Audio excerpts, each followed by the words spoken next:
Hello everyone, welcome back. Good to see you. Hope you're having a good day. I am in an amphitheater, sitting on the ground. It's kind of cold out. I wanted to give you a quick update, just kind of about some things that are on my mind, some thoughts I had for you guys, kind of a quick check-in. So first off, I couldn't get the video from last night to download from Facebook. I ran into the same problem I was running into the other day.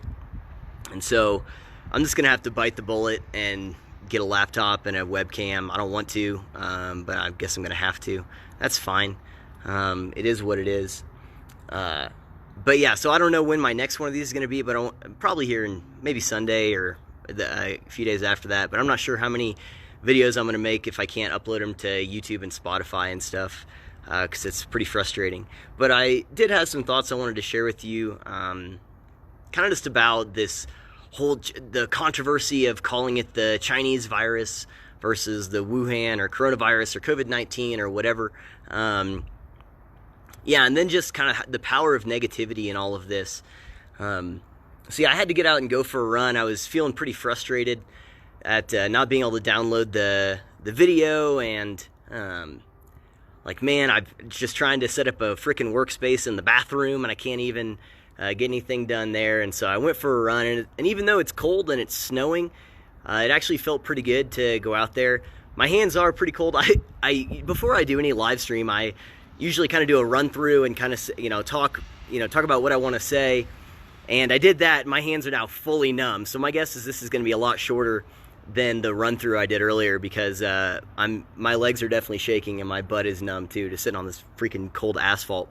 But anyway, okay, so I was thinking about this Chinese virus, people getting upset on both sides of it, and it's becoming a distraction enough now that I think it's worth talking about why both sides are upset. Why are people frustrated on either side of this issue, and what is the perspective of just people who are worried about this, who are well, on both sides. People say, no, we should call it this, or people are like, no, we shouldn't, that's racist, that's bad. And so it makes me think of this. My brain is always kicking around weird ideas, and I have this kind of idea I call the static sandwich fallacy, which is, I notice that there are times whenever if we're engaging with an item, engaging with something, and we set it down, that we treat it like it's static, like it's no longer movable, and we engage with it like it's static, even though it's not. So I noticed it one time. I was at a place, I just gotten a hamburger, and I was putting some lettuce and stuff on it, and I had set the sandwich down like 2 feet away from where all the veggies were, and I'm like pulling lettuce and just dropping it all along the countertop, same with tomatoes and jalapenos and whatever else. And I'm like, wait a second, why don't I just move this freaking sandwich? And I started noticing that in my day-to-day life, of just how often I try to interact with something. Maybe you're plugging something in or moving a computer or whatever it is, and you treat something like, you set one thing down and you treat it like it doesn't move anymore, and then you try to conform everything else when really it's all still moving parts. You just forget that the thing is a moving part after you set it down. And so I think this Chinese virus term is actually falling into that same category of, it's trying to communicate an idea, and it's being treated like it's static when really it's not. The idea is dynamic, and the idea that it's trying to communicate is not something that requires that particular packaging. And so here's what I mean by that. And by the way, I understand both sides of this. I understand people on the left, at least, who are concerned about it. Those who are saying this is racist, I think is stupid, to be honest. But I understand those who are like, do we have to call it this? Like, is this really the most productive thing to say? And I understand people on the right who are saying, no, we have to hold the Chinese government culpable. And so here's the idea, and I think both sides have a point to some degree. And what I'm talking about is those on the left who say we got to come up with a different term. I saw a tweet yesterday that said that the Venn diagram between people who want to call this the Chinese virus and those who white people who like to use the N-word is just a circle. In other words, they're the exact same. That's completely stupid. So I'm not talking about the perspective of those people. That is intractably dumb. I'm just talking about people who are taking issue with the term and saying, is there a better thing we can use? Because it makes sense. Like, here's the point.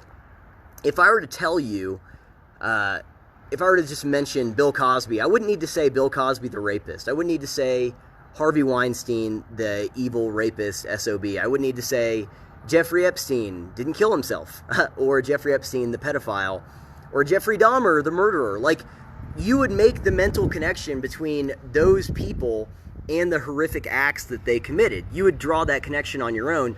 I wouldn't need to make that for you. And so I think whenever it comes to the people on the right who are saying, look, we need to make a connection between the Chinese communist dictatorship and their actions that contributed to this, and the virus itself, I understand that perspective. And so that's why whenever, whether it's this press conference today or the one yesterday, when President Trump says, I'm going to call it the Chinese virus because it came from China, what he's really trying to do there is draw that mental connection between, to get to the place of Jeffrey Epstein is the same as saying pedophile didn't kill himself. That whenever people think COVID-19 or coronavirus or Wuhan virus, that they think virus unleashed on the world by the oppressive communist Chinese dictatorship government. It's just trying to make sure that that connection is permanent. And so I understand trying to draw that link. And then there are people on the left who are saying, yeah, but you didn't handle this perfectly. Like, I've seen these press conferences the past few days where President Trump says we were prepared. That's not true. That's not true. No one was prepared. There is not a single country you can point to and go, yeah, those guys nailed it. Everyone, they got this under control. 2 days, they were good. No one was prepared for this. And so for President Trump to say we handled this perfectly, that's also incorrect. I'm sorry, it is. That's not necessarily all his fault. For example, not having the tests from the WHO, that was someone at the CDC that turned that down. That wasn't the president who did that. Now, that person is to blame, and that is, really the buck stops with the president, even though he wasn't the individual who made that decision. But that is an act of the federal government that was not good, right? And so I kind of see this as two sides making a point, and both of them are kind of true, but one of them's a little more important. And so the point is this: if I'm driving my car and just driving, obeying the law, maybe I'm stopped at a stop sign, and a drunk driver plows into me because he's drunk, he's not paying attention, whatever, on his phone, I'm now in desperate need of attention. And someone calls 911, and then for whatever reason, the ambulance isn't informed right away, and then the driver doesn't take the best route to come and pick me up, and, I'm at greater risk because of those errors on the side of the ambulance driver or the hospital. Those are both true. So you could say, yeah, my injuries were maybe worse than they could have been because the driver didn't get here right away. But at the same time, the driver of the ambulance is not the drunk driver who plowed into my car. And that's the point. That, yeah, of course there were mistakes that were made, not just by our government, but by every government, because people are trying to figure this thing out. Now, that doesn't mean that those mistakes are inexcusable. Or are excusable. No, they are inexcusable in a lot of ways. Again, I would point to the tests being rejected by people at the CDC. That, unless we have more information, that just sounds like a stupid, idiotic decision, period, full stop. But at the same time, that's the same as the ambulance driver not taking the best route to come and get me. But the whole reason the ambulance driver needs to come and get me is because some drunk moron plowed into my car. That's the point. China is the drunk driver in this situation. And that's whenever people are saying Chinese virus, we need to make sure that there is a connection here between China's role in this, which is enormous, and this virus itself. We're going to keep hammering that home. But calling it the Chinese virus, they're treating it like a static sandwich. That idea is static, but the packaging is dynamic. We can call it something different if we want.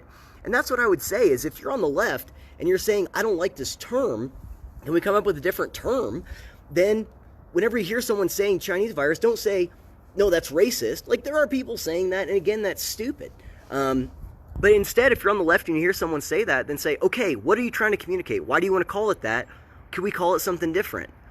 I'm not convinced that that's the most effective way of communicating that idea. I'm sorry, I don't think it is. Maybe the communist dictatorship virus, maybe the wet market animal rights abuse virus, whatever. There's other ways to communicate that idea. We just haven't found it yet. And if you're on the right and you're trying to draw that ideological connection between this virus was unleashed by the world, or on the world, by the Chinese government, and someone says, don't call it the Chinese virus, don't say, well, no, I'm going to. Say, okay, here's the idea I want to communicate. Do you agree that that's an important idea? And if so, what's something we can call it instead? The communist virus. Well, that's a bit of a misnomer, or maybe not misnomer, but it's redundant because communism is a virus. But the point is can we call it the dictatorship virus? The Xi Jinping virus? Like, that's fine, but we don't have to land on this term. In other words, if you're trying to get that idea across, try to find middle ground. If you don't like that term, try to find a middle ground, but don't accuse people of being racist or accuse people of being stupid because they're wanting to use this term or they oppose it. And the other point of why this is important and why China really is the drunk driver here, I mean, they covered this thing up. They jailed journalists and medical staff that were warning people about this. They lied to the WHO. I mean, I've been criticizing the Chinese government for months and months now on a host of different issues, right? Like, they are still engaged in a misinformation campaign in their own country. I watched a clip today from CCTV, which is China's central government, or China Central TV. It's their state-run television channel, where the Chinese, there's two experts, they had a little panel, and one of them was saying, well, if the Americans are really close to a vaccine, then that shows that this must have originated in America. And the other person's like, yeah, they had to have. Why else would they have a vaccine so fast? Like, this had to have come from America. That's the state-run television network still distributing that crap to their country. That's a problem. They have literal concentration and re-education camps from the Muslim Uyghur minority in their country, active right now. Like, they are replacing, I covered this in a few videos a couple months ago about how they're replacing in the academic charters of universities statements of dedication to free speech and free expression of ideas to Communist Party loyalty. Like, this isn't good, okay? China is the drunk driver here, all right? And until we can establish that link, till it's just as quick as me saying Jeffrey Epstein, pedophile, until we establish that link with coronavirus and anything else like it and the Chinese government's role in this, then people are going to still be arguing over it. And so that's my point, is don't demonize someone who says we need to establish this link, but at the same time, don't just be so dead set or on that term they're not willing to try and find a middle ground with another person, all right? The idea is important, but this is a dynamic thing. So that's the main point of that. The last thing I'll say, I'm listening to a book right now. It's called The Power of Bad. It's really good, ironically enough, but it's about the negativity effect. And the book is about how we tend to focus on negative things. There's probably a lot of just reasons for that from a biological level, but there's a lot of real-world implications as well. So there's lots of ideas that are negative that do not have opposite ideas. So one example would be murderer. There is no opposite word for murderer. There's no antonym for murderer. Another one is like trauma. So trauma is a negative thing that happens to you that has a permanent and lasting, or not necessarily permanent, but has a lasting impact on you. So think about people you know or have heard of that had one bad thing happen to them when they're really young, and that lingers with them for the rest of their lives. That causes them pain and suffering for the rest of their lives. There is no opposite idea of that. There's no like, oh, I had this one amazing thing happen to me when I was 3, and that euphoric feeling has haunted me for the rest of my life. There is not an opposite thing for that. And so we have to be so incredibly aware of our propensity to focus on the negative. There are times that can be useful, right? If you're in a survival, life or death situation. And also in times if things are up, if you're suspicious of stuff, like there is utility to that. But right now, when all of the news is negative, when everything is up in the air, that's not necessarily a good thing. In fact, I would argue it's a bad thing. I've been limiting my intake of news and social media just because of that. I'm checking it a few times a day strategically, but I'm not just checking every update that happens on my phone. I just can't do that. So what I would encourage you guys to do is find something positive to focus on right now. Find something good to focus on. Shut off the news, shut off social media, and stop watching this video when it's over, and then go find something good to focus on. Because if we just continue in this tailspin of negativity and just act like it really is the end of the world, that's not going to be good for us psychologically. So even if it's cold and snowing, get outside, go do something. Find a way to serve someone. Call an elderly neighbor or a loved one or someone and say, hey, what can I do to help?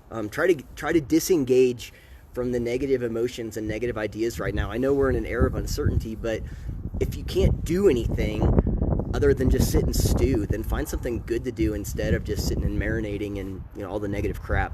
Okay, I'm actively shivering. I can barely hold my phone and I can't feel my fingers, so I'm gonna have to hop off here. I appreciate you guys watching. Like I said, I don't know when my next one's gonna be. I need to get a laptop and webcam thing figured out, because I'm just not sure I want to do a super long video or keep doing that if I can't upload it to Spotify and YouTube consistently. And I want to be streaming this stuff live to YouTube anyway. Maybe do some Periscope stuff on Twitter. I'm not exactly sure. So that's it. Please, if you like this type of thing, please follow me on Twitter, because I will be tweeting out some stuff I'm writing. I'm working on a few different things. That's at My Mundane Mind. Subscribe to my YouTube channel. That's Return to Reason. Same with Spotify and any other place you find podcasts. Once I get this new tech in, I'm going to start having a more streamlined process of getting stuff on those other things as well. Yeah, and if you have any other ideas, any other thoughts, if anything positive you want to share, or any criticisms of anything I said here, please feel free to share. But just again, understand, China's a drunk driver here. No country was prepared. Our country made mistakes. People will be held accountable for those mistakes. At least I hope so. But we can't lose sight of the real issues here, and that is oppressive regimes around the world. So both can be true. We're not perfect, but there are some places that are seriously culpable in this thing, on a primal, just basic level. But that doesn't mean we have to be so focused on being right that we can't compromise with each other. That's on the right and on the left. Yeah. So that's it. I appreciate it, you guys. Stay frosty, literally. I am, anyway. And I'm going to get the heck out of here. All right, peace.